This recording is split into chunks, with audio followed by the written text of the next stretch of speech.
What's going on, guys? What's up? Welcome straight up TV back with another live stream, man. Man, today is our last scorecard event. Our last scorecard event, man. It's been a long year, guys. 2025 has been definitely a long year. So today we're going to be talking with Mark Mallet with the Slingshot Showdown. So as soon as Mark clicks the link, he'll come on and we'll talk to him. And remember, the intent of the live stream is that we cover all the information that you would need if you're going to attend his show. So when Mark clicks in, we'll definitely bring him in and talk to him. But like I said, guys, it's been a long year, man. Long year. I was looking over the scorecard, man. It's crazy, man. These are the events for 2025, man. It's a lot of the events, man. A lot of events.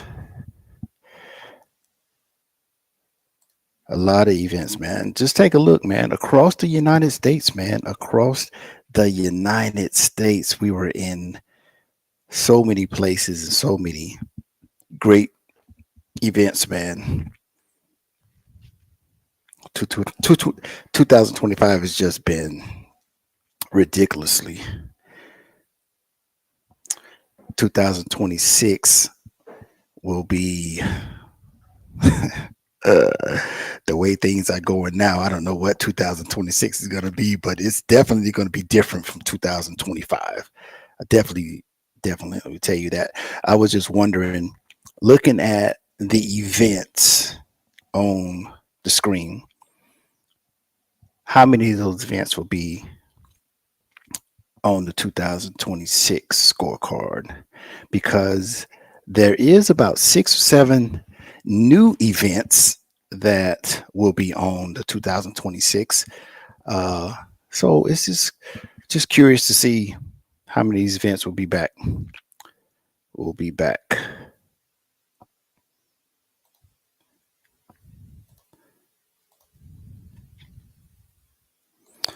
So here's the lineup, man. The Big Easy started off the year first, man, with the Big Easy, the ATX Showcase, Sling Experience, the Three Wheel Kickoff, Sling Nick, Wild Kingdom, Three Wheel Mania, Savannah Strong, KOB, the Carolina Classic, the Big Show,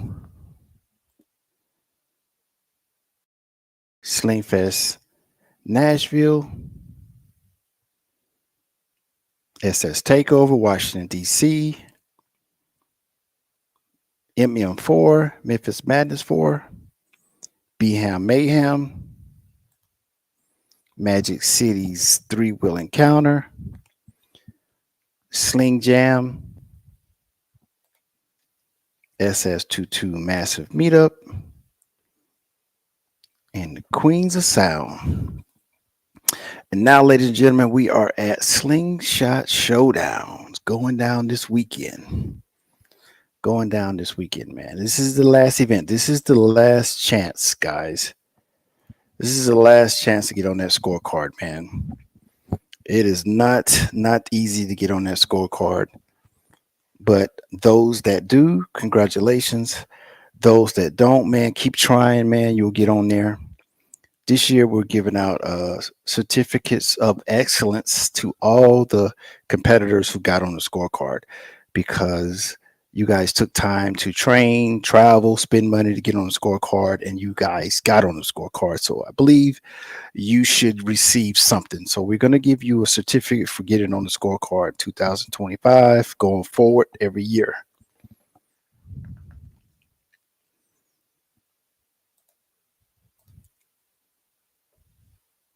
And once again, we're waiting on Mark to click in so we can talk to him about the Slingshot Showdown. I spoke with him a little bit earlier, so he should be logging in. But guys, this event is gonna be awesome, man. This event is gonna be awesome, man. It's in Galveston, Texas, guys. Galveston, Texas. This is Slingshot event number 20, guys. Slingshot event number 20. Let's go to Texas to finish strong.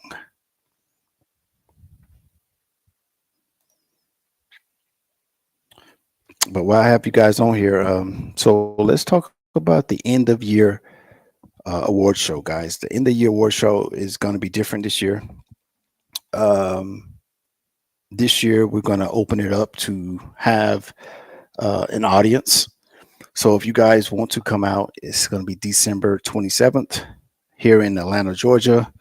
We'll have dinner, we'll have adult beverages, and you guys can come out and watch a live podcast in a popular Atlanta studio and have fun and dance. And we're going to have a DJ, and you will see the competitors that show up receive their championship belts.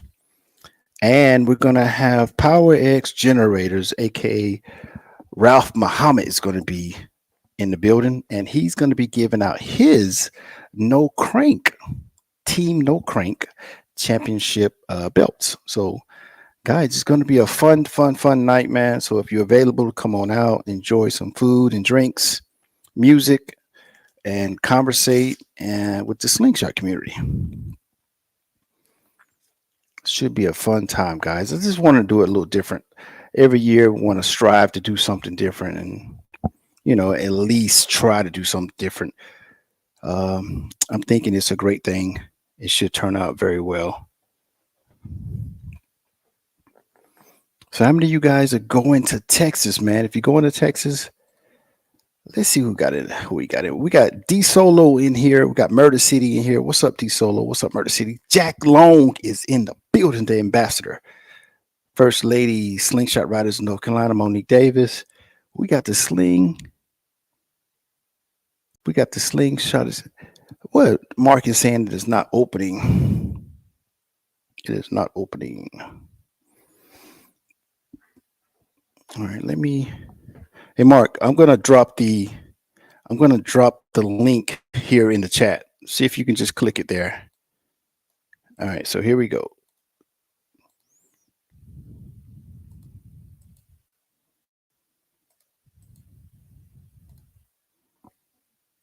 All right, Mark, I just put it in the live chat, so you can click that link, and it should bring you on.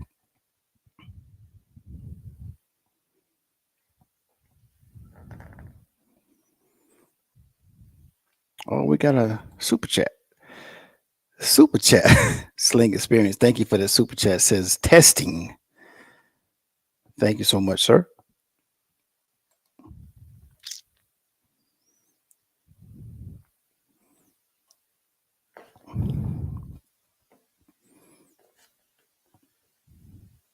There's a lot going on in the slingshot world, guys. A lot going on in the slingshot world. It is crazy, man. I can't wait to see what 2026 is going to be, man. It's going to be crazy. Crazy, man. I got some more slides we're going to go over. We're definitely going to go over the rankings and stuff, man. Um, you guys know what we have so far. Featherweight all the way through heavyweight, man. Um, Featherweight is simple.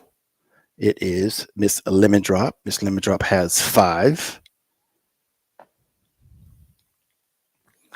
And you can see all the winners, man. You can see all the winners on the screen, man. So all of these ladies and gentlemen will definitely be receiving a certificate from me for getting on the scorecard. So congratulations to all these individuals.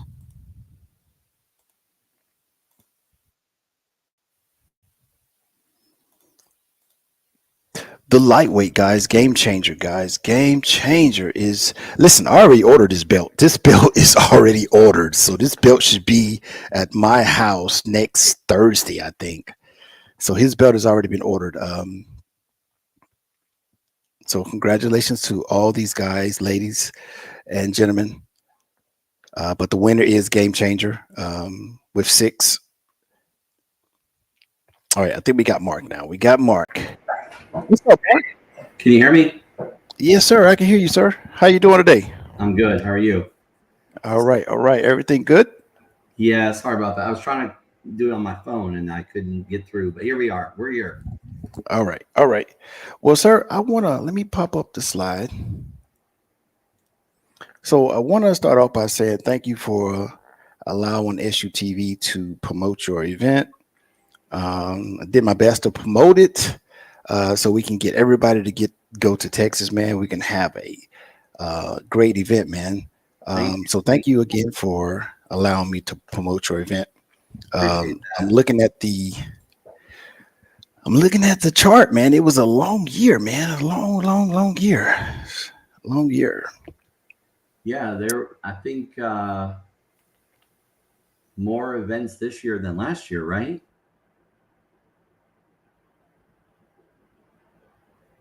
Look.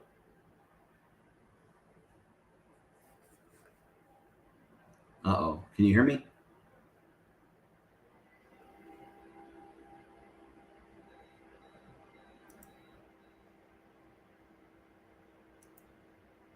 Hello.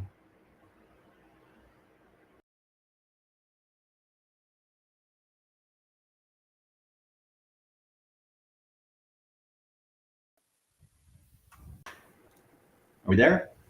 Can you hear me, Mark? Yeah, I can hear you. All right. I don't know what happened. We had a little blink there. I was thinking I was gonna go to YouTube and see if it was going live on there, but I guess it was just some weird little blue. Yep. Yep. Do you have on earbuds? No, I don't have Okay. anything. Okay. I can hear you. I can hear you pretty good. All right. Okay. So I was let's I was jump. saying, man, I think there's more events this year than last year. Yeah. There was. There was. You definitely are right. There is that. In your opinion, Mark, is that a good thing or bad thing? It's growth. Growth Yeah. is always good.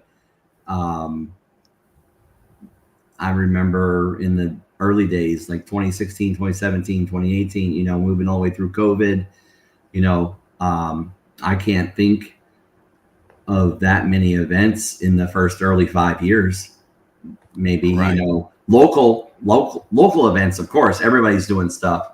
But to be on this scale, like it's definitely evolved. So I think growth is good. Yeah. Oh yeah. All right. There Well, are Mark, some if you really want to deep dive into that, there are some other things to consider about it. I know some people have blown engines driving across the country in their vehicles just to yeah. get to all of these events. Like there's some other things to consider about it. I mean, not everybody can travel every weekend throughout the year, every year. How sustainable is that? Um, we talk about that. We used to do a lot of events in Houston, monthly, weekly, and it started to make it not so special when we were doing like an event every other weekend in Houston. So Right. I don't know if that applies nationwide. Maybe not because it's like encompassing, the entire country. But yeah, there's a lot of opinions, a lot of thoughts, a lot of angles to look at it. But I still stand by my first thought was growth is good. Yeah. All right, sir. So how did you come up with the name Slingshot Showdown? I didn't come up with the name. At Okay. least if I remember right. Um, Initially, what happened was in 2016 when I got my slingshot early, early in that year. I think it was February 2016. Um, Brand new, got the slingshot. Everybody that has the slingshot from those years, 2015, 2016, remembers driving around, and you just get like everybody looking at you, breaking their neck, stopping. You go to a gas Mhm. station, you spend 30 minutes to talk to somebody, explain what it was. So by the time the end of the year came around, there's the motorcycle rally in Galveston called the Lone Star Rally. No, Me and sir. my wife jumped in a slingshot. We didn't have any kids back then. And so we were just, riding the slingshot around and hanging out with friends and doing stuff like that. We went down there and met up a whole bunch of slingshot people, and we started riding down the Strand at this motorcycle rally. The very next year, 2017, Lone Star Rally reached out to us and said, hey, we want to have the Slingshots involved. So they reached out to Slingshot Houston, the group, the original Slingshot group in Houston. And they said, we want to do an event and have an area for slingshots because motorcycles are over the entire island. And I said, sure. So we started working on things, and they were like, oh, we'll make the flyer for you. We'll give you a DJ. We'll give you the trophies. You can do a car show. Like, they were like, man, this is awesome. We like it. We want to make it something special. And we latched onto that. And when they made the flyer, because I said, yeah, sure. I mean, I can make graphics myself, but they said, we'll make the, I said, go for it. Let me see what you got. They came up with a name. I think Dana can correct me or Storm, but I'm pretty sure like they came up with the name Slingshot Showdown. And then that's how it came up. But, if you think of like, competition, showdown, like that's kind of the wording. And it was like biker rally and, kind of one of those style of names. And then we just stuck with it. And I think this is the 9th year that the Slingshot Showdown, we just kind of continued it every year. There was a few years after the first year where they were still like, hey, we've got this spot. We're gonna move you from over here to here. It's a better location. We're gonna give you a DJ. We're gonna buy the trophies. We're gonna, all this stuff. And then COVID happened, and everything was canceled in 2020. Yeah. In that year, our good friends in Dallas, Texas, SS22, and us, we were all talking about it, and there's a few others involved. They said, you know what? why don't we still do it? Even if the biker rally's not happening, why don't we still do the Slingshot Showdown? So they were a big part of helping with the audio competition. There was another event over at the racetrack in Houston, like in Baytown area. It's since been sold and torn down, but they got together with there's another company doing a big event there, even though it was during COVID and shutdown time. And we collaborated with them and had the event there.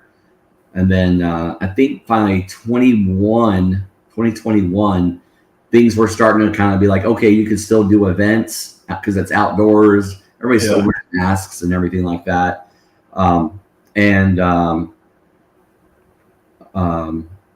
The Lone Star Rally came to us and they said, hey, we're not sure where we're going to put you. Some things have changed. Money's different. Ownership of the parking lot where we used to put you has been sold. And then right about that time, I think is when Slingshots have outshined the motorcycles, and the motorcycles started hating. I mean, maybe not all motorcycles. I don't want to, this is a recording and everything. But what I'm saying is I could see it in the group chats on Facebook, on the motorcycle groups. Hey, that's not a motorcycle. Why is it in our rally? So that was kind of like the story of it and the growth of it. And then the past couple of years, we've been doing it on our own, self-funding it, getting a couple sponsors involved. And, we always are doing an audio competition, lighting competition, group rides, fun stuff. Yeah.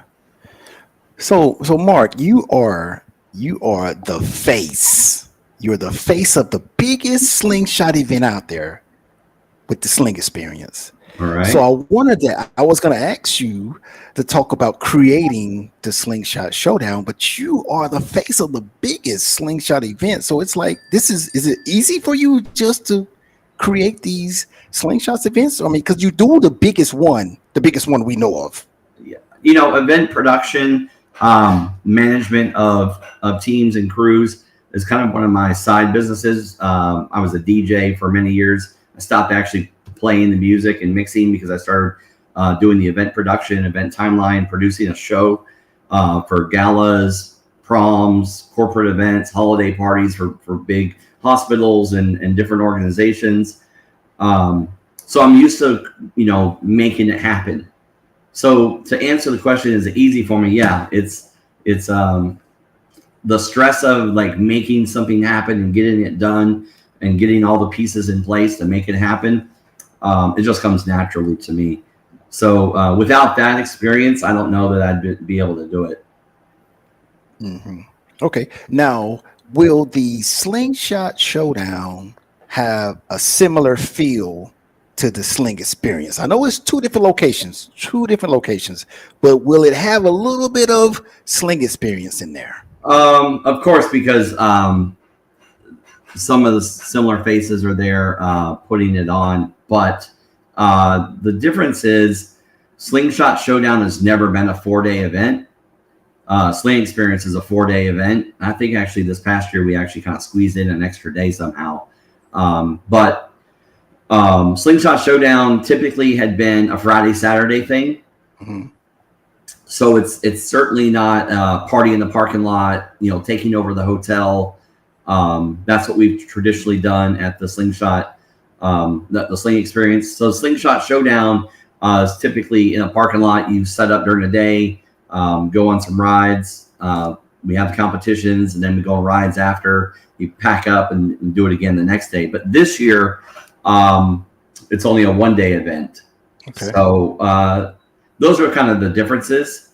But of course, we're going to have our influence into the way we do the judging, the lighting competition, the best in show. So I would say it's a mini version, a super mini version, okay, by it being kind of all in 1 day this year. Yeah. Nice. So officially, the doors open 8 o'clock that morning, 9 o'clock, 10 o'clock. I pushed it to 11 a.m. start. 11 a.m. 11 a.m. I'll be there about 8 a.m., about 8:30 actually, setting up. And there's been a few other people reaching out to me wanting to get their tent set up and kind of get their little place. And I recommend if anybody wants to do that, reach out to me.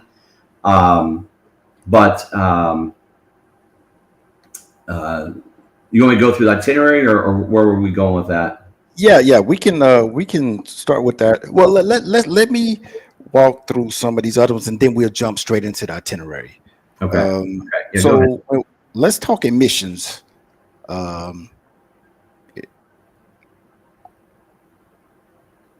Admissions to get in the event. Oh, we're actually doing this event for free.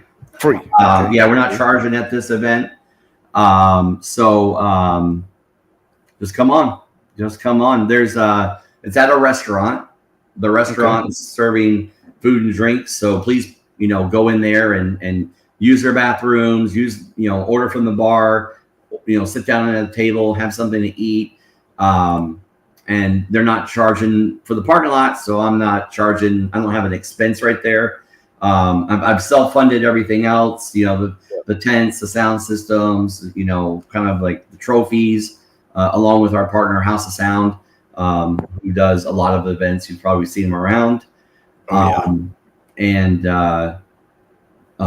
yeah, we're not charging for this event. Now the competitions have a registration fee. Okay. Trucks and trailers. Where are we parking these trucks and where are we parking these trailers at? I'm going to post a picture of the map of like a Google map. And there's 3 parking lots. The first parking lot next to the restaurant is going to be where the event happens, where the competitions are happening. And then there's 2 parking lots right next to each other. And that's where we want the other cars. If you pull up in a regular car or a truck and trailer, you can park there for free. Obviously, it's first come, first serve. And then there's parking on the street. And it's a pretty big area. So there should be plenty of room. I hope we actually outgrow it. So that would be amazing. Yeah. All right. So we got the admissions, we got trucks. Let's talk about the host hotel. So we actually didn't want to make a specific host hotel because Where we're having this competition is actually the address is in Kemah, Texas, which is about a 40-minute drive, which is a nice drive from Kemah to Galveston. And I know a lot of people are actually physically staying in Galveston or Airbnbs.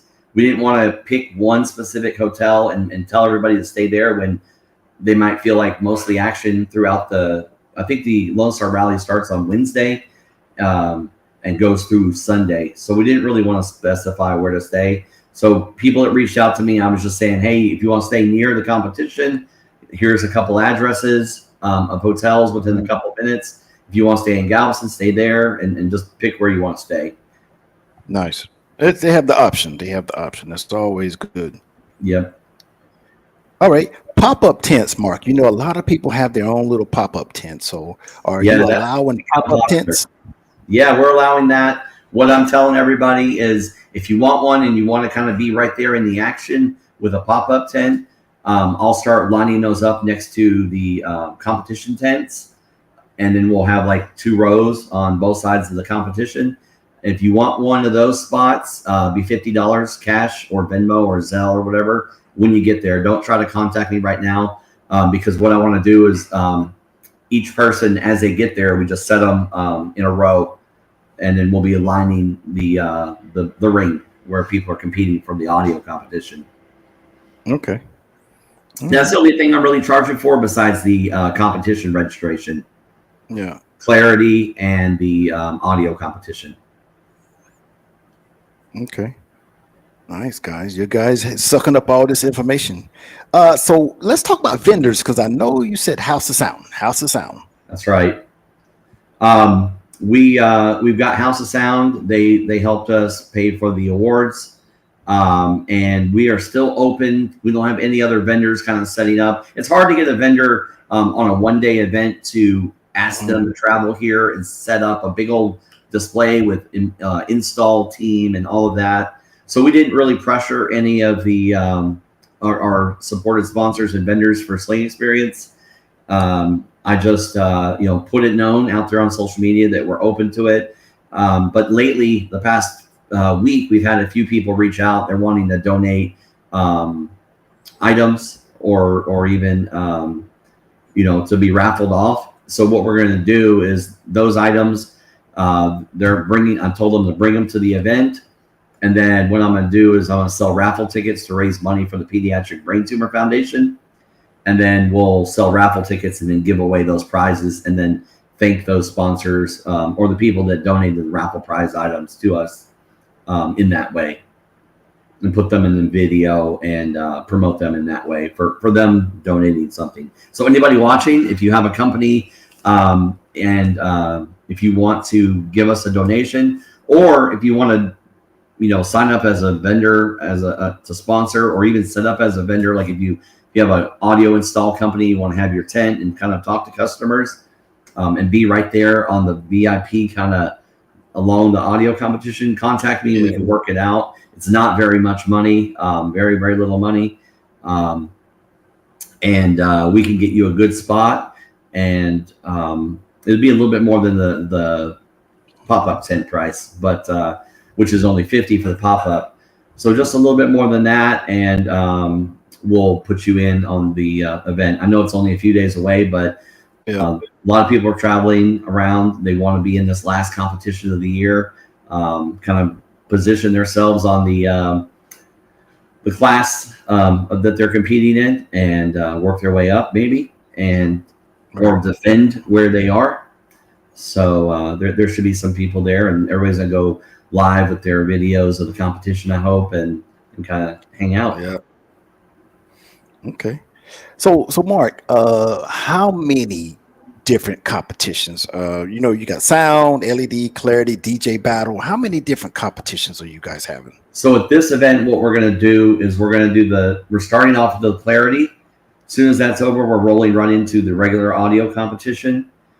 As soon as the audio competition over, actually during the audio competition, what we're going to do is everybody that's there with their slingshot shined up and looking well, we're going to be judging for a best in show category. Mm-hmm. So the one winner of the best in show. So if you want to be there And I remember I talked about earlier about the 3 parking lots. Yeah. Get there as early as you can so we can fit in as many as we can in that first parking lot. And then the second parking lot, we'll be judging there, and the third parking lot. My point is if you want to be sure to be seen, it's always good to be at the front rather than try to be down on the street a little further away. But we'll make sure we cover all the parking lots and the 2 side streets right there in front of the competition, and we'll be judging. So that's happening during the audio competition. I'll have my judges walking around looking for a best in show. Mm-hmm. So that's 3 competitions, and then the 4th competition is the lighting competition right at sunset. Mm-hmm. And so I put on the flyer 6:30, but I realized now that the time has changed, and now it's getting dark at 5:30 instead of 6:30. So as soon as the audio competition is done, we're going to award the best in show.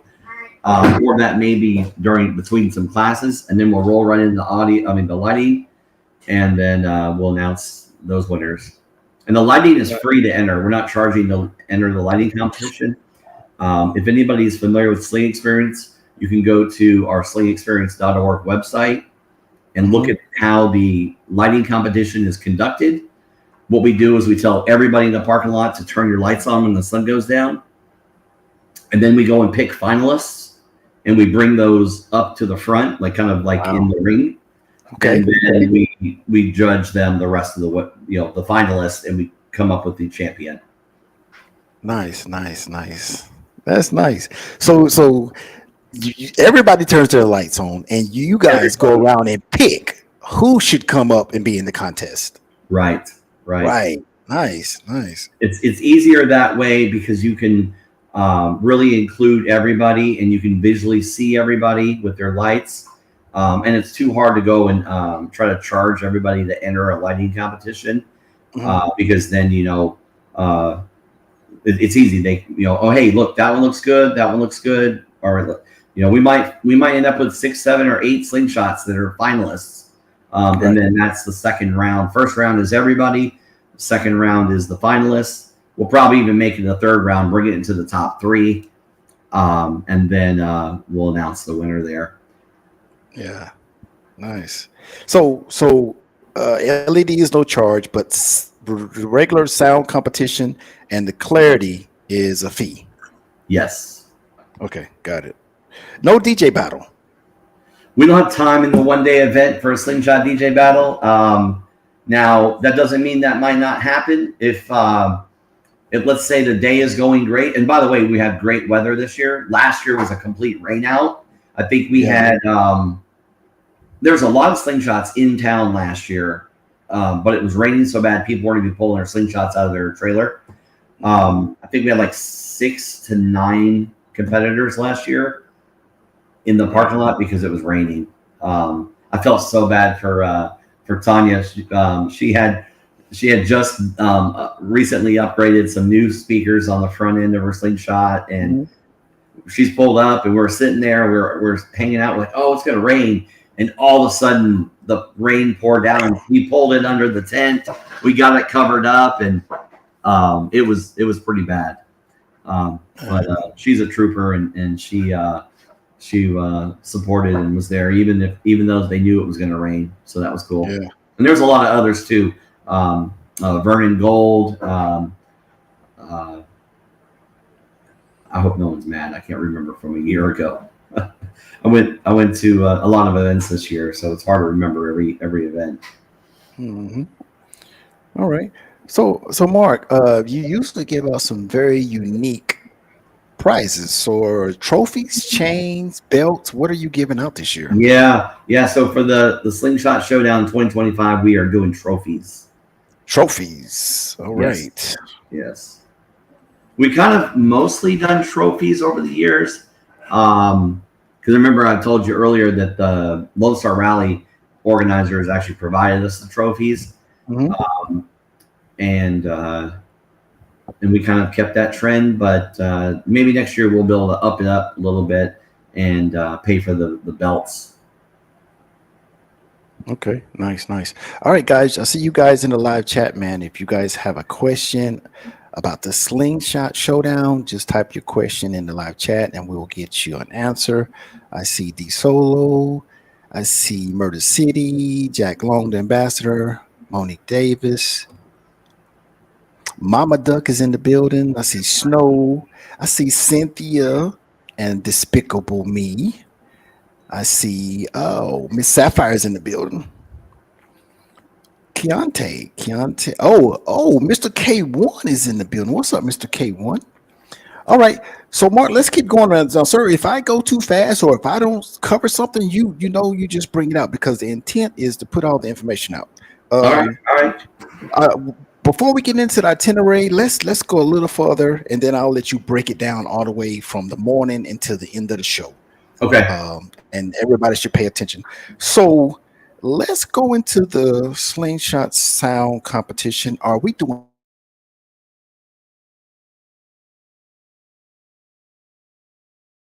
Competition, the actual audio competition is going to be the battles with the brackets.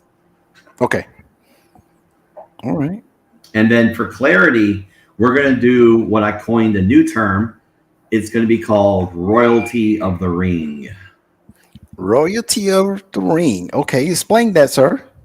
It's just like what you had asked if it would be just like King of the Hill. Yeah. It's just got a new name. Okay. There's a lot of ladies competing, and a lot of them are beating the guys. You're right. So, You're right. You know, I felt it was a thing that I thought in my heart that, you know what, these competitors are all royalty when they rise to the top. And that's the best way to say it. Yeah, royalty of the ring. I like it, Mark. So for clarity, we'll run it with royalty of the ring. Competitor pulls into the ring. Before we start, we're going to draw numbers, you know, and we'll figure out the order of who's going to come in the ring. That's the only fair way to do it. Some people draw chips or, you know, pull numbers out of a hat on a piece of paper or an app. There's a lot of different ways to do it. We'll do that, and we'll write down the order, get everybody lined up, and we'll start pulling them in and doing the classic clarity competition. Okay. Nice. Now, Mark, I know you've done this 1,000 times, man. Will the competitors get a chance to talk to the judges before the sound competition, just to say, "Hey, sir, can you tell me what you're looking for this year? Hey, sir, can you tell me what you're grading on?" Will the competitors get a chance to talk to the judges? Yeah, actually, if you they don't need to talk to them because you can go right now and read on the slingexperience.org website. Yeah, and we've got it written out exactly what. And I can do it on my phone and pull up, because I don't want to quote it wrong right now while we're talking, but you want to go over it on the phone? I mean, on the live? You can. Okay. Let's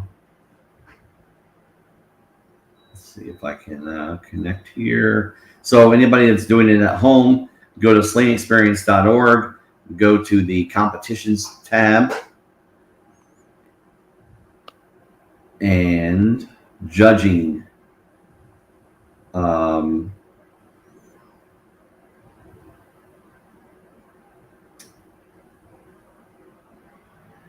You know what? I made an update to the website, and it doesn't look like it published it. Right. Before anybody looks at it and shoots the messenger, I'm gonna, as soon as we get off here, I'm gonna republish it. But the clarity basically goes over these criterias: clarity, volume, bass, mid bass, and staging. Okay. They're also those are the main. And if you want to define out clarity, it's going over the overall sound, you know, vocal instrument precision, and being able to play that. The volume control, your loudness, you know, how the volume projects, bass, you know, depth, the impact, the feel of the control of the lower bass frequencies, mid bass, you're listening for the quality and range and punch, like the little kick for that mid bass. And then they're looking for staging, which includes how does it sound in the front of the slingshot, in the back of the slingshot, all the way around it. And of course, they're also listening for overall all around sound, which, kind of is basically said with saying clarity, bass, and mid bass. You're listening for all of that. Because, there's some people that build a slingshot and they don't have any mid bass. Or some of them have a lot of mid bass and a lot of highs, but they're missing the deep bass. So, you got to have all of that. Yeah, I'm looking at what you got here, Mark. It says what to expect. And man, you got a lot of information on here for the Slingshot Showdown. So guys, this is a lot of information. If you guys need some information, they even have the foundation for team slinging for cure. Yes, pediatric brain tumor. Yeah, that's the cancer foundation that does the research for the brain tumor foundation in children. Right. And that's who we support. So you see that on the website. But the whole website is a lot of information. And I really feel bad now. I know I published and updated that. I guess my internet connection did kind of like when we got clipped earlier with the audio going out and the video going out. But I must have had an issue. But the wording about the mid bass is just missing out of the judging criteria. But I'll correct that. So they can find that out now. And I'll read the mid bass section. It should have said quality and range of the punch, kick, and body of the audio system. And it's typically looking for that mid bass, that 80 to 300 hertz range. That's what the mid bass typically is in. Mm-hmm. So, sorry about that. Oh, you're fine. How many competitors do you think you have, man? Because I was going to ask you how many judges do you have or whatever, but or you want to talk about the judges? Yeah, the judges. We're doing 3 judges. 3? Yep. We have a entire committee of audio competition crew. Same guys that we've been kind of like working together over the years. Right. And sometimes we try to like alternate out judges. We try to give them breaks between classes, and we're having a meeting this week, I think Wednesday or Thursday, to kind of go over everything again. But we're going to do 3. I would like to have 5 judges, honestly, because I liked it. Man, I think it was in several events have done it, but the most recent one I remember was in Tampa. They had 5 judges, and there's been several other competitions that had 5, and I think 5 really gives you a better view of judging, because you got 5 opinions. Right. Yeah, I like it. I definitely like it. All right, any tiebreak? Is there a tiebreaker list going to be put out, or will the competitors play whatever song they want to play? They'll play whatever song they want to play. Play whatever song you want to play. I think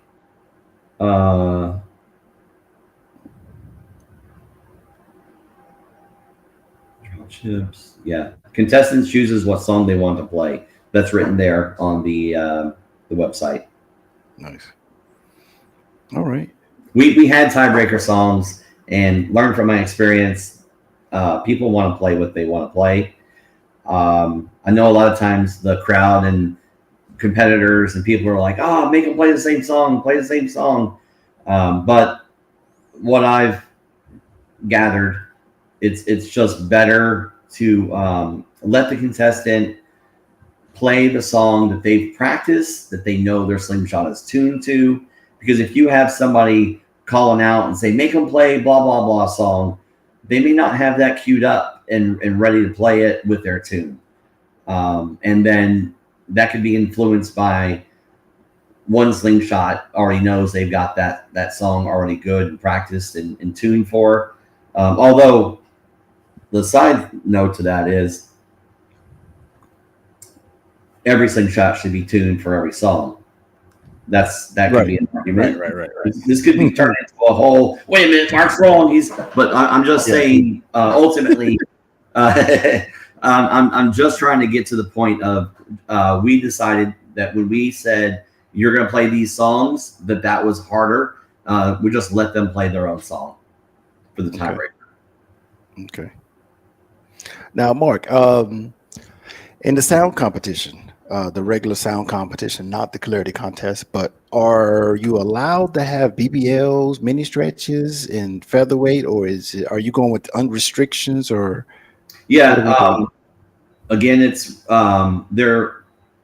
the stretches are allowed in the BBLs are allowed. We've got classes written out on the website. We are doing. Let's see here. Let me scroll down. So on the Sling Experience classes, at Sling Experience, we do have 7 classes. But for Slingshot Showdown, we're only doing 5. And we're doing featherweight, lightweight, welterweight, middleweight, and heavyweight. Okay. And you can have your only restrictions are the not a restriction, but the speaker counts. Okay. Nice. I got it. Yeah. So the way we came up with the speaker counts was adjusted last season or right before 2025, adding 2 speakers, which I think everybody knows what that means. There were a couple of the lower classes that added a couple speakers, and I think all the way up through welterweight even, or maybe even middleweight. The lower heavyweight is just a lot more speakers, so they didn't need to add any to that one. But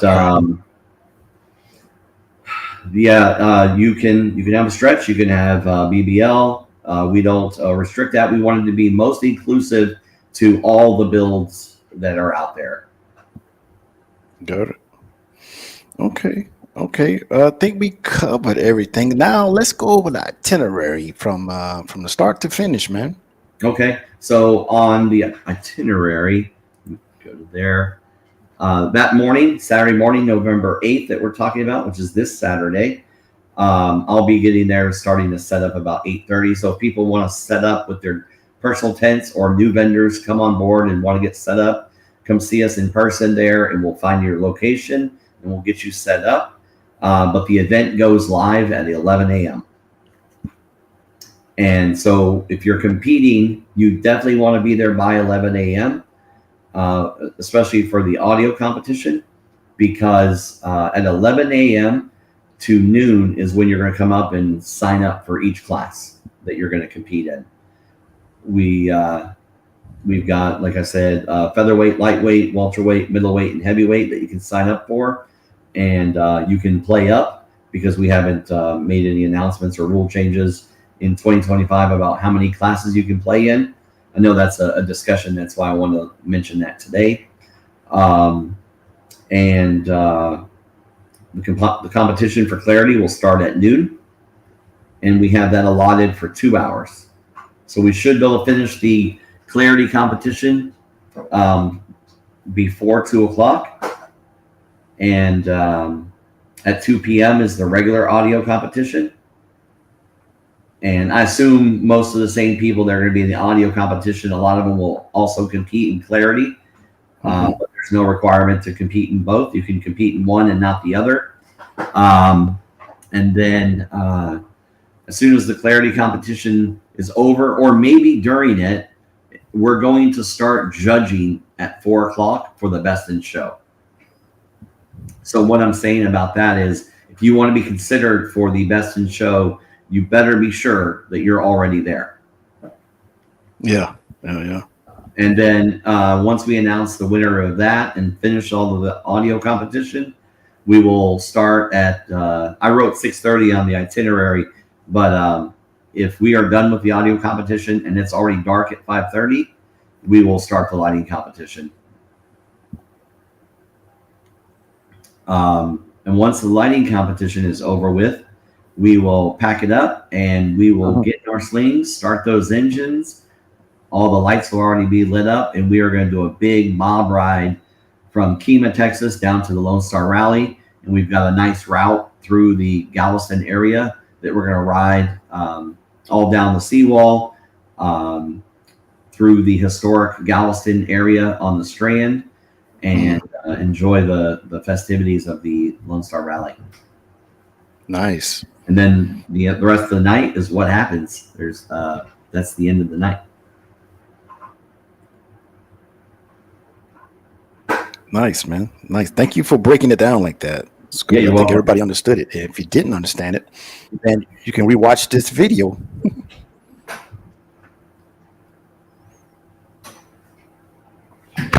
Yeah. So did we forget anything, Mark? No, we didn't. I was just distracted. My little baby's over here walking around. Yeah. All right, guys, in the chat, guys, this is your opportunity. If you have a question for Mark with the Slingshot Showdown, if you're in the comments, if you're in Facebook or YouTube, just type your question and we'll get you an answer, man. But listen, Mark did an awesome job, man. All the information that we're going over is on social media, man. If you go to Slingshot Showdown, is it Slingshot Showdown, Mark? Yes, sir. And you can see everything that Mark is saying is in black and white, guys. All the classes, featherweight, lightweight, welterweight, middleweight, heavyweight, everything is there, guys. Everything is there. The timeline, he's got the timeline. Everything we talked about, clarity contest, 12 o'clock. He's got everything here. So if you need to get any more information, just go to Facebook on Slingshot Showdown, man. Yeah, we created a Facebook event, Slingshot Showdown. It's shared on Sling Experience and Slingshot Houston, on social media, on Instagram, and all of those accounts. We try to share it everywhere, and I think I shared it on my personal page as well. Yep, it is there. It's there. All right, Mark. Well, I'm not going to hold you, sir. Go ahead. I got a question for you. So, before actually I get my question, earlier you said that if there's any info I wanted to share, one of the things I wanted to kind of get more in detail about is the Pediatric Brain Tumor Foundation. Okay. It's an ongoing thing because we do that every year, raising money for. It's a great charity that funds the research for curing the brain tumors in these children. So if you know Dana Fullen, she created Team Slinging for a Cure many years ago. As soon as she found out about Slingshot, she was the first Slingshot owner in Texas for sure, one of the first in the country. Ordered hers before. So my point is she's an OG. She's been around. A lot of people know Dana Fullen. She created Team Slinging for a Cure, and we're trying to raise money to help those kids. So we have a link in our Facebook page and our group, and also on all the social medias like Instagram. If you click that link and you want to donate, that money goes straight to the Pediatric Brain Tumor Foundation, which is a true nonprofit organization. So please, anybody do that if you want to. We'll be taking cash donations or Zelle or Venmo, or you can use the link. Actually, that's easiest because I don't have to then go take the money to the bank and deposit the cash for the Pediatric Brain Tumor Foundation. But we'll be then selling raffle tickets at the Slingshot Showdown, and we will give out prizes that we get. So that'd be fun. And then thank you for letting me have this time on your show. But I did want to ask you a question. Yes, sir. So for 2026 Straight Up TV Scorecard, are you going to have a deadline for people to sign up to be on the scorecard again? Yes, sir. Do you know when that deadline is going to be? I haven't even gotten to that yet. I'm trying to figure out the changes for 2026 right now, but I'll definitely post it. I'll post it. I'll go out of my way to post it when it's open. Okay. When it's open and when the deadline is, and when it's closed, I'll definitely go out of my way to broadcast that. But it's so many things, so many conversations being had right now about what's going to happen in 2026. So I'm not sure the changes, man. I would love for everybody to get on the same sheet of music, the same rules, the same speaker counts, same stuff. But it's gonna take some more. It's it's going to take some more meetings, some more talking to figure out what 2026 is going to be. Yeah. Well, Uh, my what was you saying? What were you saying? my ultimate thing that I want to achieve is that I just want to make it fair. You know, everything that we have kind of like fallen short on. I just want to see if we can find a fix to make those things better. Now, I know you can't please everybody. There's Yeah. no way. There's always going to be someone who doesn't like what you're doing. But as long as you make if what looks right will be right. You know what I'm saying? And what's wrong is always going to be totally wrong. So all you got to do is make an effort to make it right. And I feel like everything else will work itself out. Yeah. Um, the the mistakes that I've made, I've tried to improve each year doing these Yeah. events. Um, Back in the day when we didn't even have competitions, there really wasn't much to complain about. We just Yeah. had fun. And then, but once you got the competition part of it, it made it a little bit more serious. And as I've seen the mistakes or the way other people are used to it, sometimes it's not even a mistake, actually. It's just the way someone else understood it or misunderstood it, or the way they did it, and they were kind of taken off or surprised by it and they didn't like it. So they expressed those opinions. We've tried to find ways to improve on all of those. And I think that that's what is important for all of the events to recognize, Yeah. to try to make those improvements. And if you Yeah. can kind of at least point those out or identify them and then make those changes to improve it. And if all of a sudden that you make the improvement, but something else isn't still right, you Yeah. got next time to try to make it better. Right. Right. I Right. think the Right. competitors ultimately will come back if you made a mistake and you've improved on it, because I think they're going to recognize that. Yeah. We've seen growth in our events in the Houston area across not just Sling Experience, um, all of the events from all of the different organizations. I think they've all Right. seen growth. So that Right. wouldn't happen if they weren't improving. So I hope that the rest of the people out there can try to recognize that and do that, especially if it was their first year or the second year, that they can keep growing. The other thing about the discussion about everything that everybody has these opinions on, I feel like that a good starting place would be going to slingexperience.org and letting everybody kind of read through that. We try Right. to make the most all inclusive to include every competitor in there without making like 10 classes. I don't think that the community is big enough yet to have 10 audio classes. So we stretched it to 7, and Right.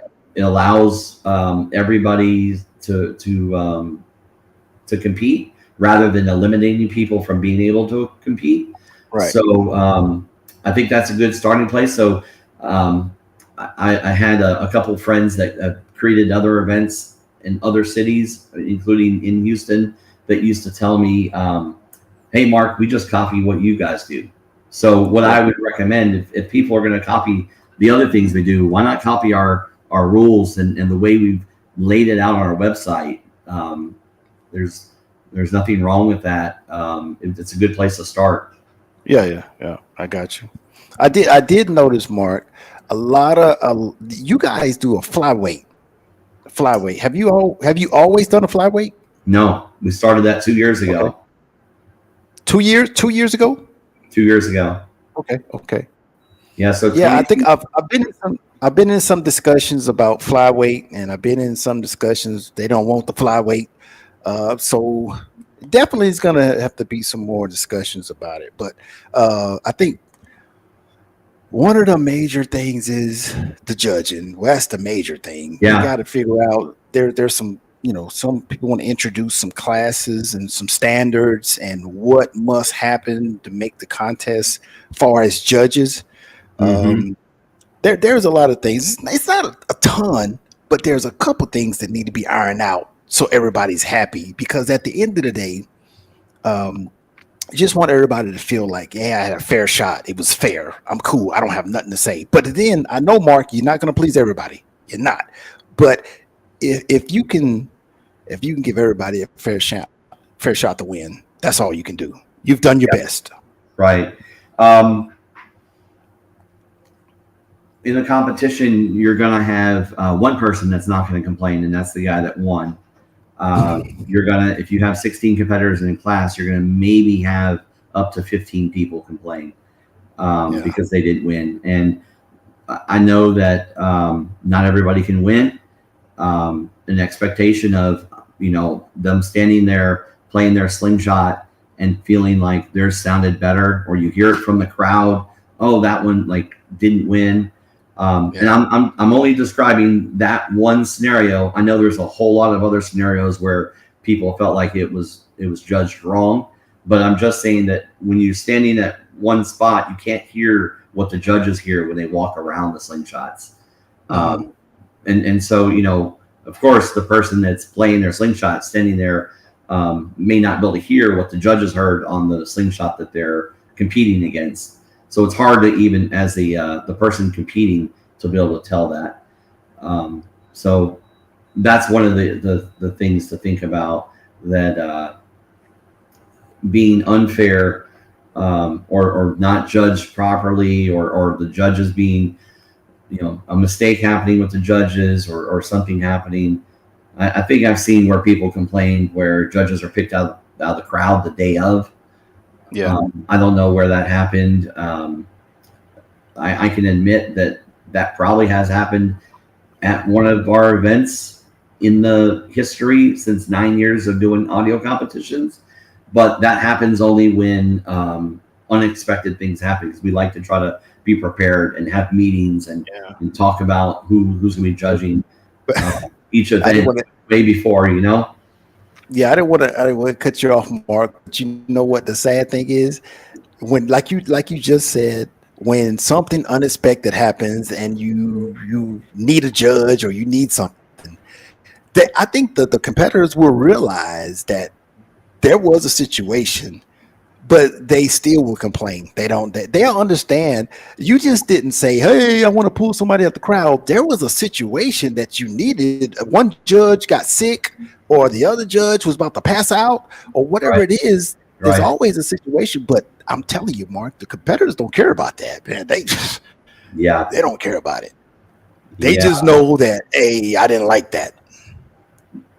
And that's fair for them to not like it as well. Definitely no one, I don't think anyone's dismissing that it isn't perfect.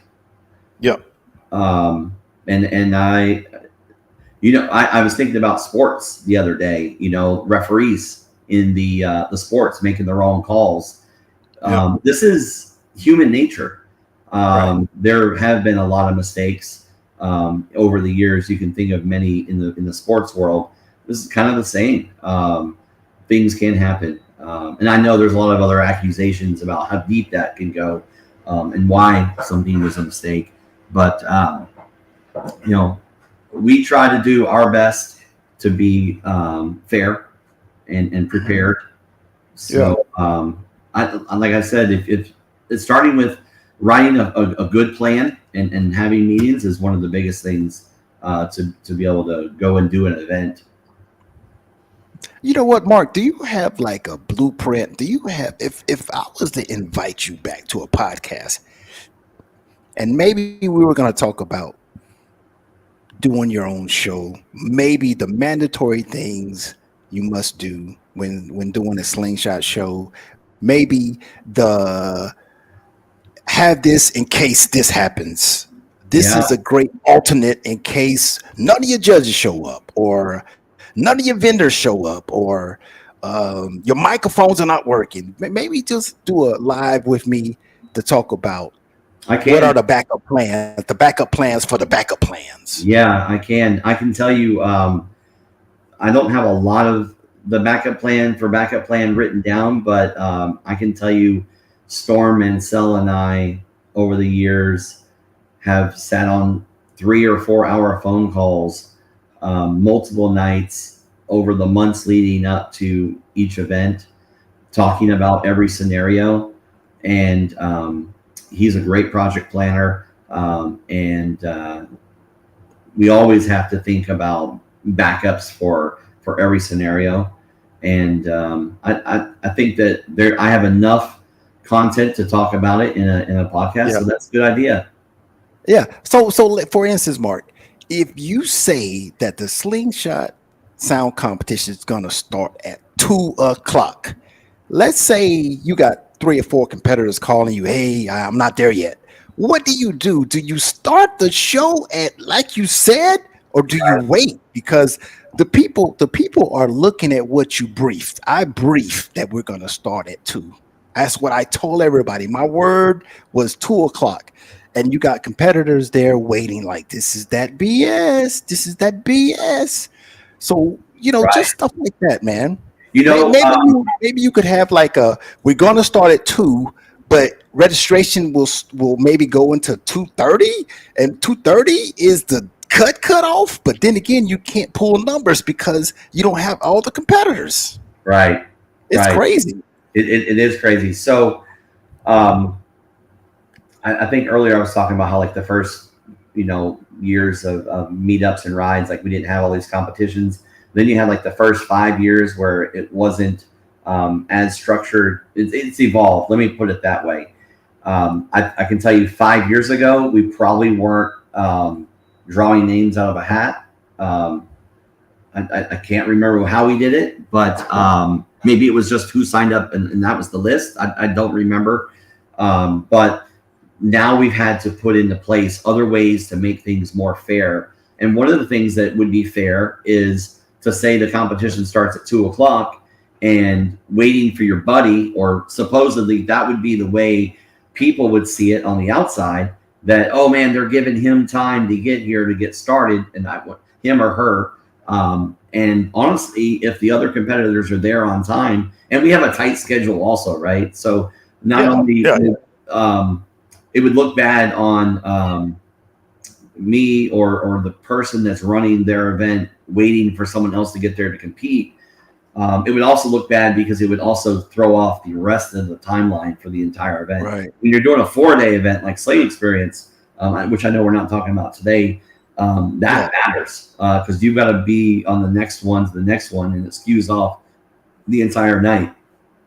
Now, I've definitely have had mistakes by allowing a little bit more and more time. Now that's separate from weather.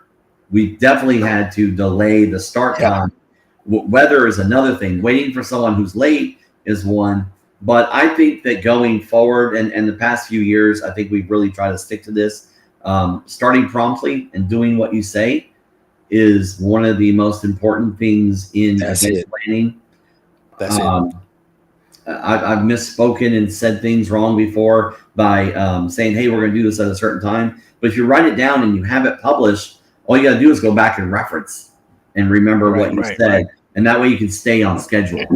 But the weather, that can make you make a change and move things. Right. We had that happen 3 years ago, I think, at Sling Experience, the weather rate, and we pushed off the audio competition multiple times and just kept everybody, updates on Facebook and WhatsApp and Instagram. Yeah, but Mark, is there such thing as a perfect slingshot show? Is there, because things happen, but is there a search you can set your goal to be perfect or to have a very well ran show, but is there such thing as a perfect show? You got so many things that need to work together. There's so many moving parts. No, you can't have a perfect show. I recognize that a lot of people will go, hey, that was an awesome event. We had a good time. In the back of my mind, I'm like, yeah, but this happened and that happened. Yeah. And, I beat myself up about it and really, really wear into myself and try to find a way to repair that. And, but there are people that say it's perfect. And I'm like, yeah, thank you. Everybody, they only see what part of it they put into the event. they may only be there for a few hours or a day out of the entire event, and they came and saw and did what they wanted to do. So for them, they had a good time. But there is not. Sorry, it was not a perfect event ever. Yeah, I've never put a perfect event on. I know that yeah, because I was there every hour. yeah, yeah, yeah. That's crazy. Another thing, Mark, that a lot of competitors they kind of get irate about or they dislike to a certain extent is when a judge tells them why he didn't pick them and he says something crazy like you wasn't loud enough Yep. or or something crazy and the competitor's like, hey man, I'm Yeah. starting to think you don't know what you're saying because you Right. just told me that the answer you gave me why you didn't pick me doesn't add up. Yeah. So I've heard that's those why I was stories. saying. That's what I was saying. Maybe the judges talk to him before the show and tell him what they want, and then I don't have to talk to you no more because you told me what you're judging for. You know. Yeah. Yeah. So we kind of touched that question a little bit earlier, and now you've reworded it. It's a totally different way because now you're talking about what they said after versus preparing Afterwards, them yeah, before. And we have it written before, but the after speaking, um, we actually just probably are not talking to anybody because we're rolling to the next one, the next one, the next one. Especially when you have a packed classes and a tight timeline. But I know that a competitor can walk up to a judge. The judge's professionalism and able to articulate to the competitor what they really mean by it is sometimes hard to express in that short window of moment. right, Um, you could say, well, they had the bass or they were louder. Um, Probably the judge actually meant a lot more to it and they were not able to a lot of the time to kind of talk about it. So the competitor is going to hear that short 5-word answer and they're going yeah, to hang on to every part of that and how they inflected their voice to explain, oh, well, they had the better bass. Well, that sounds like the judge meant he was only judging based on bass. At least our judges are judging based on many categories. yeah, But I can't speak for what happens at all the events. yeah, And I've seen the comments, and I don't know exactly what happened when some of these other scenarios had happened, but there definitely seems to be some valid complaints or excuses about some of the reasons why some people heard that they lost a particular yeah, class or yeah. a particular round at one of the events, one of the 60 events in the country. So was it 60 events I keep hearing, or is it a Yeah, I bigger? think it was more than 60. Okay. That's what I wanted to run by you if you have time, Mark. You have time, man. I don't want to keep you on there, Yeah, we're man. good right now. So what is your take on because for 2026, I've been trying to figure out how to not have events on the same weekend. Yeah. Uh, I'm trying. I don't want to, turn someone away and say, hey, because they're gonna feel like their event is not big enough to get on the scorecard, or they're gonna feel like their event was not allowed on the scorecard. Okay. But I'm thinking about going one event per weekend starting in March or whatever. One event per weekend for the scorecard for my scorecard Right. because Right. I had so many people. Some people pulled out. Some people changed their date, and I just need to fix that because, like I said, if I don't make an effort to fix it, then I'm just really just not really doing Well, my thing. um, on the business aspect, on your end, that's for you to decide what you want to do. But on the events out there, um, man, with 60 events and only 30 weekends, there's going to be overlapping dates. But I like the idea of your show if that's what you decide to not have any double dates with events that are on the scorecard. I like that, but at the same time, I don't see how it's going to be possible. But it certainly is horrible when you find out that you've put all this effort into planning an event, and then someone else knew your event date, or they could claim that they didn't know it and they planned an event on the same date. It's just a bad feeling, because you know that that's going to take away from a competitor to choose which city to go to. Right, right. What if you had, Mark? What if it was a stipulation that the only way you will have two shows on the same weekend if it's 8 hours apart? If they're 8 hours apart from each other. Who's going to decide that? What's really actually fair? 8 hours by bicycle, or 8 hours by, oh, you said 8 hours. No, we're actually 6 hours apart. No, you go this way and it's 8 hours. Yeah, I don't know the rules on that. I think it's kind of gotten so big that I don't know that it's a way to like get together and say let's not do that. But if an event is, let's say that Sling Experience is having an event, and I decide to move it to the weekend that Maggie Valley is doing their event. We are super far from each other. Maggie Valley and Sling Experience Houston are probably 14 hours. Yeah, something like that. I've never driven it, but I'm just I could be wrong. Does somebody know how far that is? But those are two big events, and somebody could argue that the people in that area are going to go to one and one are going to go to the other, but those both events happen every year. Could they say that, hey, they love coming to this one, but they want to try out another event that weekend? It would definitely make some competitors have to choose, and there certainly would be ones that would be strategic in figuring out, if they could, which one they could go and compete at to better themselves in position with the scorecard.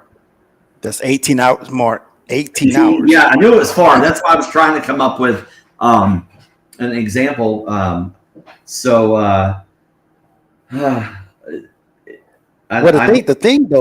thing you have to take in consideration too is that if you were saying Sling Experience can pull some Slingshot owners from the Maggie Valley area to come all the way, because it's a big event. They have a lot of pull when it comes Slingshot event versus Slingshot event. I think you can get people to drive across the United States to come to your event. You know what I'm saying? Right. They have heard or seen pictures or had been, or their friend went and they want to be there. And then, so on that aspect, in my mind, I would think, it wouldn't benefit another event to choose the same date of Sling Experience. And I'm trying to use myself as an example with Sling Experience versus Slingshot only, the Slingshot Roadsters, the Maggie Valley event. They are supporters of our event. They come and vendor at our event. So it wasn't a mean to pick on anybody. I was just trying to make I just want to make that clear that I wasn't calling anybody out with that. We're trying to hypothetically talk here. It was not intended for nobody. It was just some figures, some names. Yeah, and I was just trying to make it relatable about the distance. So one of us would most likely have Sling Experience has been on the second week of April for a long time. And I actually, when we chose that date, we actually looked at the calendar till like 2031 to see April and March are always when Easter is. And Easter moves around. So I looked at the calendar and tried to decide when we could make it to where we could say that it's always the second week of April. And it's going to be many years before that causes an issue with Easter. And it just wouldn't be right to have a Slingshot event on Easter weekend, because that's on Sunday usually, right? Easter. And people are already traveling. That would make people maybe not be able to come. So I wouldn't want to also put it on Easter either. So what I always tell people when they reach out to me about dates, that's what we've historically done. Expect that unless there's a major reason to do it on a different date. So I hope that somebody else wouldn't put it on our date, but somebody in a small regional area doing a new event, or not even expecting it to be people traveling from across the country, and they want their event on one date, and they don't even actually recognize that there's another smaller event that might be their first or second year, and they had 70 slingshots show up at it, and it may have only been within a 3-hour radius and didn't even realize that it even existed because they weren't on social media and marketed and posted everywhere. Their community knows about it, but then that community has no idea about the guys over there in the other city. So I could see that actually happening without any bad intention. And at that point, as soon as somebody knows about that, maybe they would hopefully early enough to consider making a change. But big events, I think it's better for all the big events. There's probably 10 on a list that should try to not be on the same weekend. Right. And I don't know what big is. I'm just trying to say out of 60 events, there's 10 bigger ones that stick out. Mm-hmm. Does that kind of go down the rabbit hole? Yeah. I heard. I took in what all you said. But I got to figure it out. Because I'm already getting requests. I'm already getting for 2026. Well, then have you gotten any requests for the second week of April? I don't think so. Okay. All right. I don't think so. But there's they're coming out of nowhere. There's groups of 6 over here, groups of 3 over here, groups of 2 over there. It's like, Jesus Christ. I know once I entertain it, those dates are going to be on the same. So it happens. They're going to be on the same date. Right. So got to figure out that part. But before I even open it up, Mark, I got to figure out that part. I'm not going to allow people to be on the same weekend because have you had the same dates, like 2 on a weekend? Yeah. Last year, we had 3 on the same date. Yeah. Well, and 2 of them, 60 events, 30 weeks. 60 events in 30 weeks. It's not going to be possible that everybody have their own week. Yeah.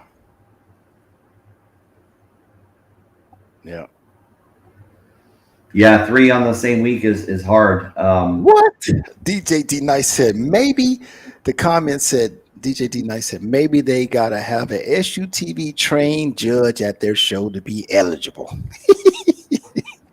It's great to talk about, right? It's a possibility of an option. Yeah. Because I'm telling you, I just it's when the 2 shows that hit me up and said, "Hey, how did this happen? How did the show get on the same? How?" And I was like, "Hey, I don't control the dates. I just promote. If you get on my scorecard, I'm gonna go out of my way to promote your show.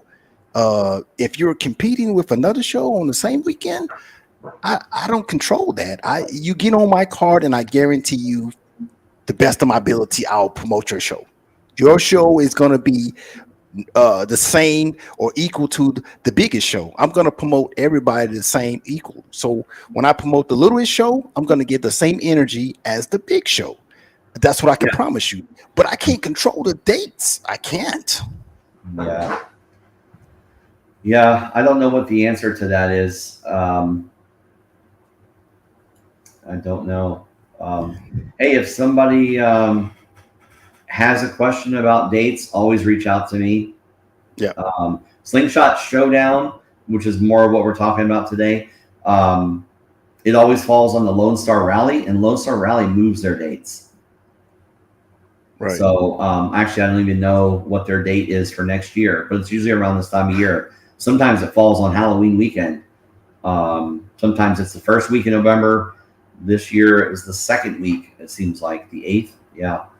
Um, Yeah. so there's some confusion about that. Um, but maybe I'll move the Slingshot Showdown. Maybe I won't follow the Lone Star Rally in the future. Mm, For now, we are, and with the date coming up, as soon as the Lone Star Rally announces their date for 2026, maybe I'll have to consider that. Because what if they put it on the weekend of another huge event? Then I'll be looking like the guy that planned an event on top of someone else's event, and I'd feel right. bad about that. I would, because I'm Yeah. making competitors and vendors, and I'm making them choose where to go. Because the vendors also, it's a big part of it as well, not just the Mhm. the, uh, the attendees and the competitors.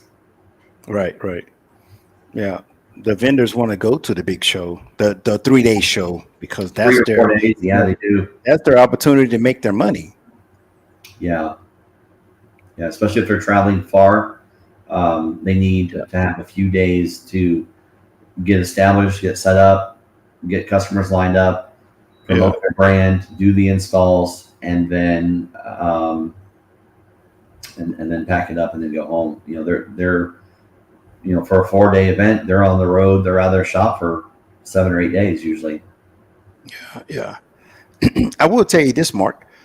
So next year and this year, I'm trying to, if I can find a way to recognize the same amount of people as I recognize for sound, far as trophies and belts and stuff, then I think that'll go a long ways towards longevity for the slingshot community, because it seems like every year the sound people are getting trophies and belts and stuff and recognition. So this year I came up with vendor of the year.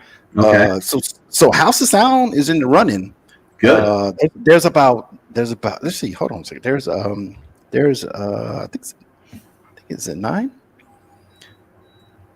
Yeah, so we have 11. We have 11 vendors are in the running for vendor of the year. So I'm trying to reach out and recognize some people other than sound. You know? Yeah, audio. So are you saying that a lot of those vendors are sound vendors? Is that what you're saying? No, no, no. Just Oh, just just trying to recognize someone oh, that never gets a belt, never gets a big trophy or something like that. Because yeah, I've seen a lot of these vendors. I've seen like the cigar lounges. Seen them like 4 or 5 times. I've seen House of Sound like 5 and 6 times. I've seen ATO Slingshot Store. I've seen a lot of these guys out there. So I just want to recognize these guys for, you know, showing up and giving us something to buy and showing us their new products and going to every event and stuff like that. right. And also the other one was the other one was Cougar of the Year. So that's for the young ladies that look nice, keep themselves well done, work out, eat right, they look nice. To recognize them for looking nice and taking care of themselves and looking nice.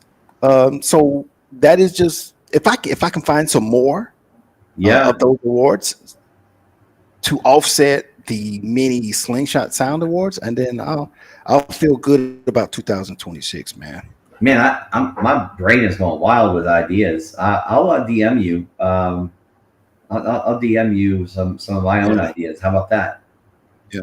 Yeah, because I don't want Mark. I don't want my viewers to be all sound. I want Yeah, everybody. I want everybody with a slingshot, even if you do sound or don't do sound. But I have to add you in there somewhere to have you to start watching, have you to start commenting, to have you to start sharing. I gotta figure out what you want in order yeah. to have you You know, watch my content. I don't know how you would fit this one in, but I can tell you one of my favorite podcasts of yours that I remember watching was the one where you talk to people about the TVs on their slingshots. Oh yeah, But I'm pretty sure that was a pretty lengthy conversation. At least maybe it wasn't yeah, a planned thing, but the screens, the LCDs, yeah. the displays. I don't know if that would fall under our category of like unique modification of the year, Right. or like that type of thing. Because a slingshot, actually, the lifestyle, the vehicle, and the owners and the vendors, there's a lot with that. There, Yeah. I saw a comment today on one of the Facebook groups about why is it all about sound? Well, I think it was on a sound competition. I think it was a sound group, and I was like, no, slingshot events are not only about sound. In fact, that's probably one of the smaller parts of it. Like some of these bigger multiple a day events, there's 10 other things happening, Right. Right. that isn't related to sound. So Yeah. I know some of these events, they're having line dancing competitions. They're having galas or balls where everybody gets dressed up. They're having casino parties. They're themed dress parties. They're renting buses for party buses. They're doing a lot of different things at these events. Right. So Right. there's a lot more to it, and I think us as the community getting together is one heck of a good time. Right. It's a reunion for a school that we all didn't go to together, but every year we go to these events and we see somebody we haven't seen maybe since then last year, but we talk to them online or see them and like their social media posts. When we see them, we pick right back up where we left off the last year. Where were we talking about? Let's go back over to this bar and get a drink, or let's go check out our slingshot. Let me see what you did. They pick up their conversation right where they left off, because they Right. become family. And I love that about the slingshot community. And it's not only Um, about sound. yeah. Yeah. DJ D Nice put in chat best promo of the year, hottest flyers, Ooh, best promoter of the year. I'm definitely gonna have to bring some more of them. Like I said, Mark, I feel like if I can get more awards for other than sound, then yeah. I can balance out a little bit. Um, Mark, it would be hard to do best slingshot event of the year. I don't know how I would judge it. I don't know. I mean, the best slingshot event of the year would be You got to have everybody vote, because if you don't get a vote from the majority of the people that have, of course, you can do it by popularity vote. Um, but best of the year, I don't know how you would judge it being the best. yeah, What made it the best because besides popularity? Like everybody yeah, clicking a poll. You can buy those from your friends. Like, yeah, hey, vote for me. That doesn't make it the best. So I don't know how you would judge a best competition. That would be, or a the best event of the year. best slingshot event of the year, because if the biggest event has the most people that It go don't make to it it the and love best. it, It's yeah, big enough. the littlest show. Well, if you did it by votes, Yeah. Okay. Yeah. I'm with you. if you did it by votes, and then this slingshot event has thousands of people, then 1,000 people are gonna, they're gonna hit harder than the small event that only has 200 people. So I Mhm. don't know. This is a category I always want to do for like the last 2 years, but I've never figured out how to judge it. The only thing that, like, I think I was trying to first say, you'd have to have everybody judge it, and what I mean by that, you'd have to have somebody who went. You need like a good 30 people that went to 30 events to be able to have that community of people who all went to all the same events to be able to vote on it, maybe, or at least make that 20% of the score. If you're going to score something, have different ways it's categorized, just like what we were talking about with the audio. There's different categories being judged. Um, you know, um, Make that a portion of what it is. So, like, the popular vote is only part of the score to choose, and then you have other categories of what are being judged on. Um, if they were late on their timeline, they got a demerit. So they can't be the best if they were late on their timeline. Yeah. But I would love to have that. And Slingshot event of the year. It's crazy. Yeah.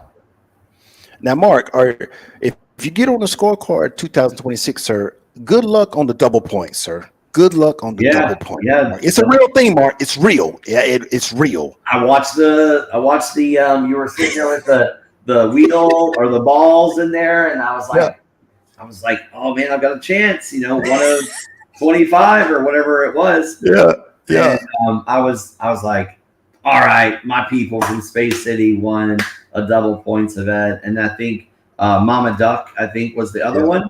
Yeah. And both deserving of the double points, because the double points does add an element to the importance, because like all of the scoring of the how many points you get a win, that's a point. Well, now you get a win at these two events, you get double points, so it's going to drive more people to make sure that they go to those events to compete. Right. So ultimately, that's a cool little thing. And maybe then next year you just put a third drawing, and it'll be the one that gets half a point. I'm just kidding. You know what, Mark? I might do three events next year, then, man. Okay. Because I might do three. You know what? Do it based on how many events you have on your scorecard. So like this year you had 20, 25 events on your scorecard? 21. I had 21. And you had 2. So if you get to 30 events, add that third one. Okay. Yeah, that makes sense. Because I mean, the odds the same of being able to win. 2 for 20, 21, and then 3 for 30. Yeah. Because it definitely helps that event when they become double points. Because last year my LED winner, it was because of double points. Yeah, it made a difference with their score. Yeah, double points. Because listen, the science is this: I may not go to a couple events, but if I can win double points, I just caught up. I just caught up with the leader because he went to those 2 events and I didn't. And my first event was double points. So it's like I'm already caught up with the leader. So it's a good thing, man. It's a good thing. And I try to do it as fair as I can, spin the balls and pick the numbers, man. And hey, whoever wins it. Congratulations. You got double points. Yeah, that was an exciting podcast to watch. I remember it. And congratulate for the ones that got it. What about double points? You take out the team or the event that had it the prior year. Whoa. Wait a minute, Mark. Wait. Boy, Sling Jam and Mama Duck will be mad at you. I know. I'm applauding them. That's great for them. I'm just thinking, because if you're doing an annual event, and they're out of 20 or 21, the odds are, if it's the same 20 events next year,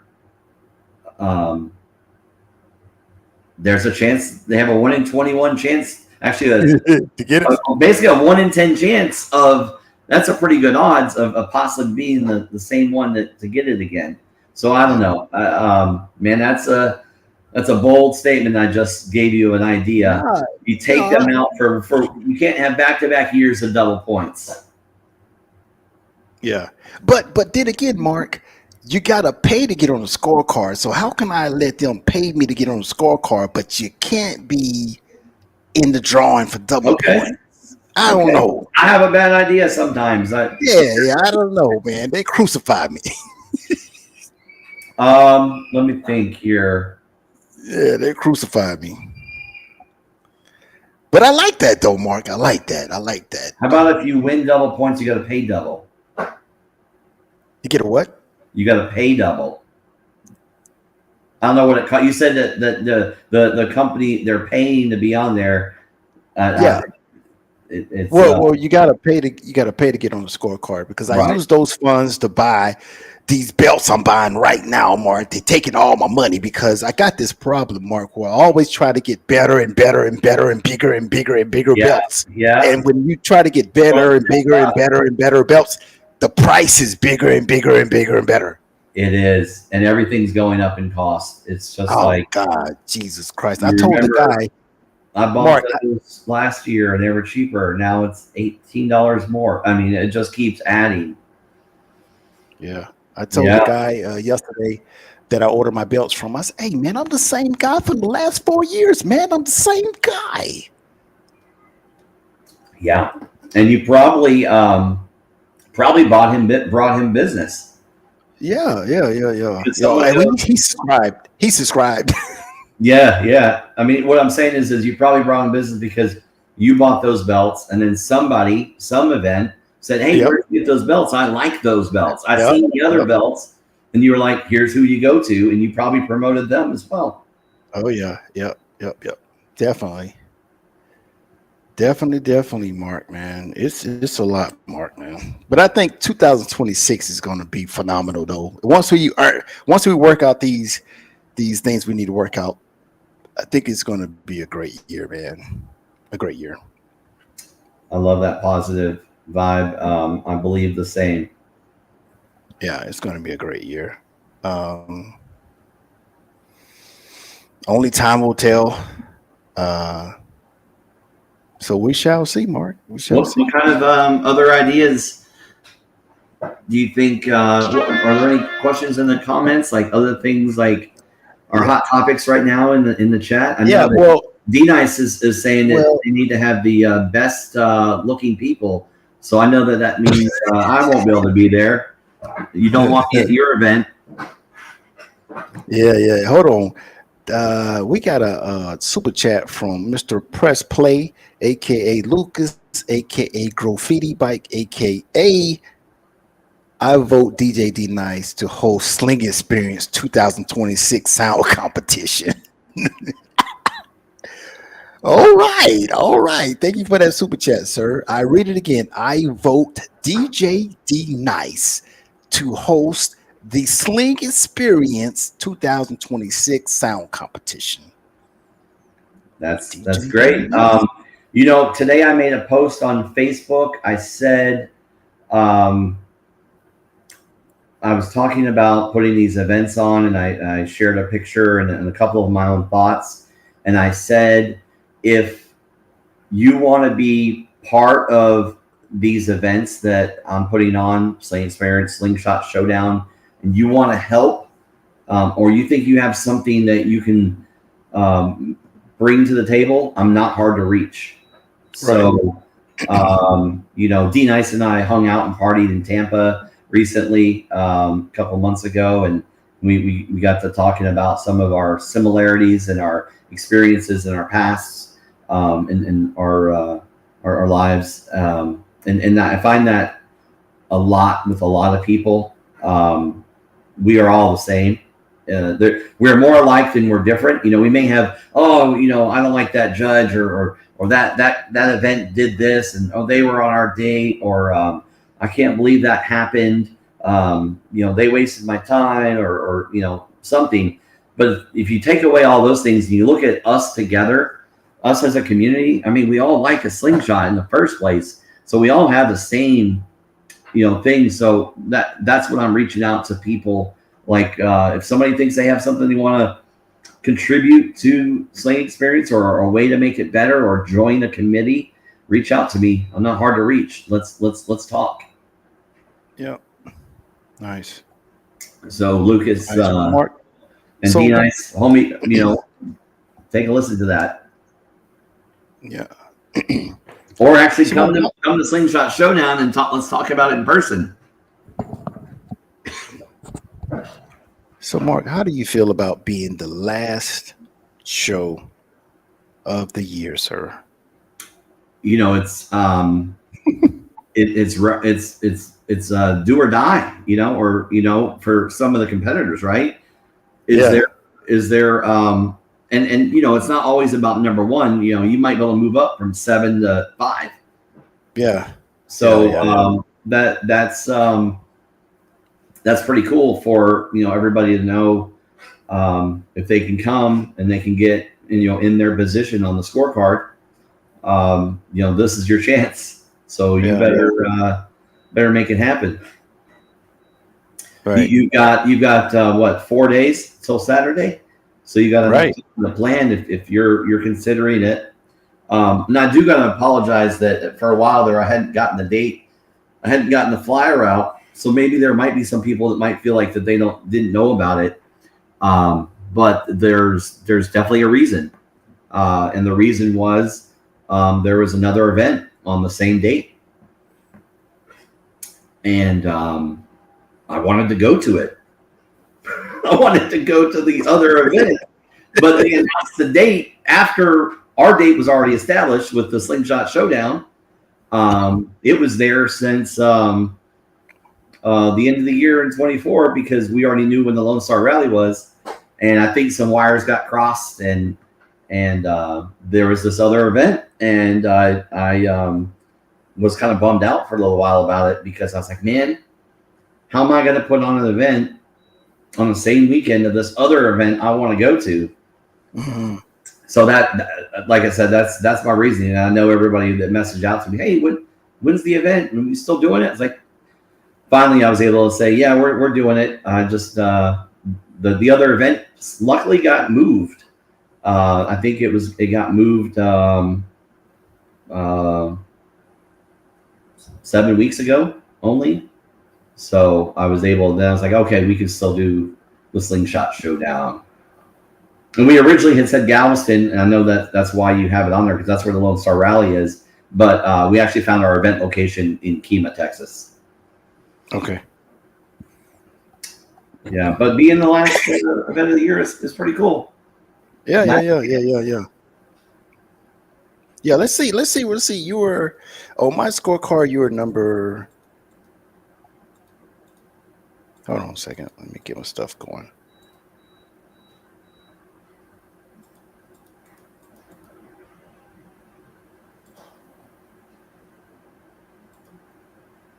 I know we almost didn't even make it to the scorecard because of it was very early in the year to get on the scorecard. Mm-hmm. And Yep. I had messaged you a couple times, and I didn't message you on time, and finally I was like, no, we did talk about it. Remember? Yeah, I do. So let's see. 1, 2.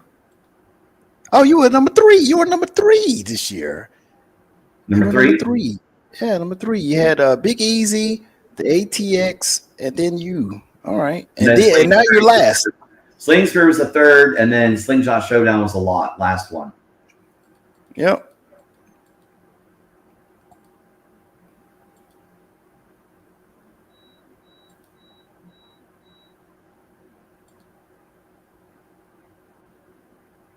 Hey, I'll tell you what. I just looked at all those flyers.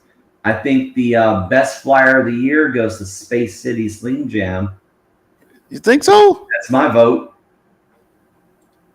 Space City. Like so if there wasn't a category for that, you would vote for it. Yeah, I like that green. It pops in my eye. And they're double points too. And I like that gold double points event right there. Oh yeah. I think I'm gonna do that, Mark. I'm gonna put. I don't know. Does it carry enough of weight though to get a belt to say? You know what? I need to step up my game on my flyer design. So wait, because it pushes me to want to make the flyer better looking. Yeah. Oh yeah. DJ D Nice said the show that has the best looking people. Man, come on. I can't go, so y'all better not invite me to your event if you want that category. Mark, you know what? I think next year for sure I'm doing best slingshot event of the year. It's I gotta push it. I gotta push the limit. You gotta work on that. I gotta push the limit, Mark. I gotta push the limit. You know you're gonna have people not like the answer. Mark, I've been holding on to this for 2 years now. I've been wanting to do it, man. I gotta do it.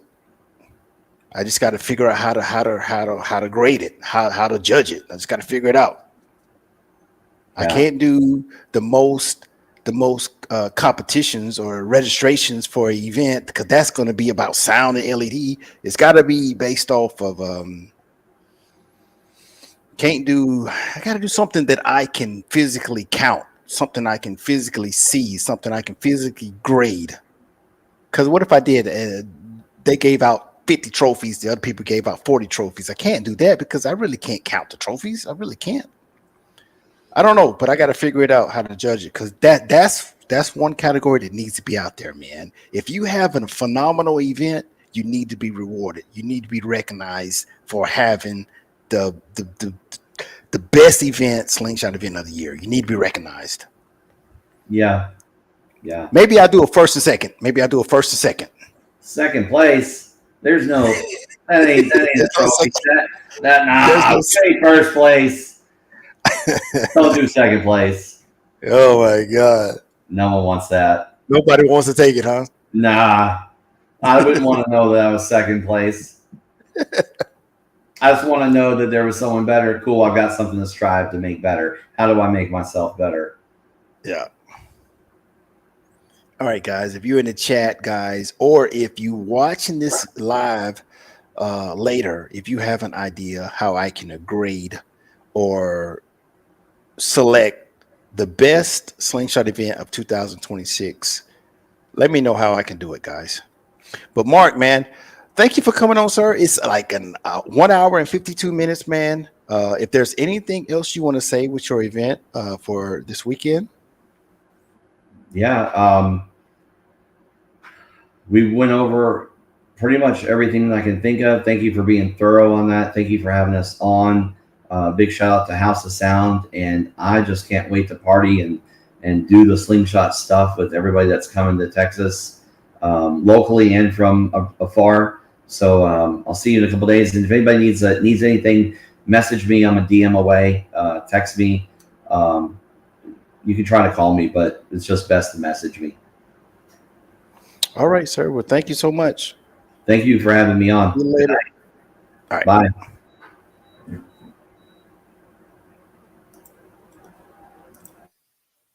All right, guys. That was Mark Mallet with the Slingshot Showdown, man. Slingshot Showdown. Guys, this is the last chance for you to get on the scorecard this year. It's the last chance for you to get your name on the SUTV scorecard for 2025, man. Take the opportunity. Let's go to Texas. Get in the competition, man. Get your name on the SUTV scorecard. This is our 4th year, guys, of our award show, man. Like I said, it's going to be on the 27th here in Atlanta. If you guys can make it, make it. You're going to get free food, a dinner meal. You're going to get adult beverages. You're going to get to see award show, guys. It's a podcast live stream award show. We have a big screen TV that's like 9-10 feet high in the air. So either you can watch it live or you can watch the screen. And then after that, guys, we have a DJ. We're gonna party. We're gonna have some fun, man. Play a bunch of games and have a great night, man. Um, if you have any questions to me, guys, you can always reach out to me on my email or you can hit me on Facebook, man. Reach out to me if you have anything, man. The scorecard for 2026 will be coming out. I usually open it up like um, January 1st or something like that. But there's going to be some changes to the scorecard, guys. We always have to make an attempt to make it better.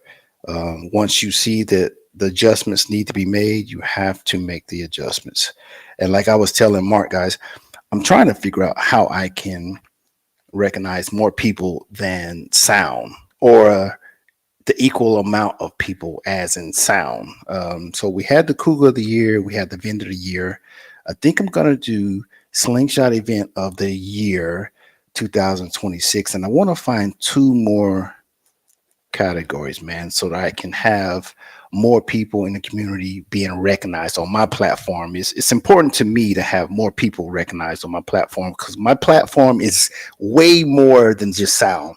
It's way more than the sound. It's the community, man. It's the camaraderie, it's the conversations, it's the sharing of experiences, of knowledge, it's the helping each other out. It's so much more than just sound. Sound is a major part of it, but it's so much. So if you have an idea, a real idea of a category that I could introduce in 2025, man, let me know. Let me know, and I will check it out, and I'll see if it's something I can do on my platform. Because the first thing I have to do is make sure is this way that I can grade it. Is the way that I can actually figure out who should be the winner.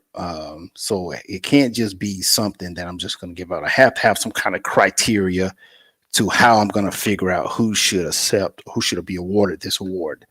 So if you have something, hit me up, man. Let me know, man. I'm very interested in that. And I will give you your credit. That's one thing I will do. I will give you your credit for your idea. I'm really big on that. So idea hit. But listen, y'all go to tech, get those points, man. Get subscribe to Straight Up TV, man. We're on our way to 4,000 subscribers, man. We're on our way to 4,000 subscribers. It's been a long journey. I started this in 2021, and it's been a long journey. And to almost be at 4,000 for all the long nights, all the hard work, all the live streams, all the editing of videos, I think it's going to be rewarding to see 4,000. So if you're still on here, go ahead and hit that like and subscribe button, man. I appreciate it, man. All right, I'm out.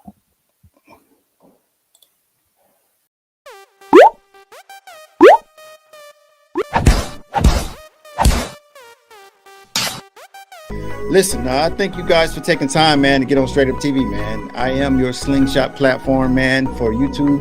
Anytime you feel like you want to come by, man, if you have a conversation, man, if you have something to say that for the betterment of the Slingshot community, man, please contact me and come on the show, man. So let's close out. Let's close out with everybody, you know what I'm saying? Give me your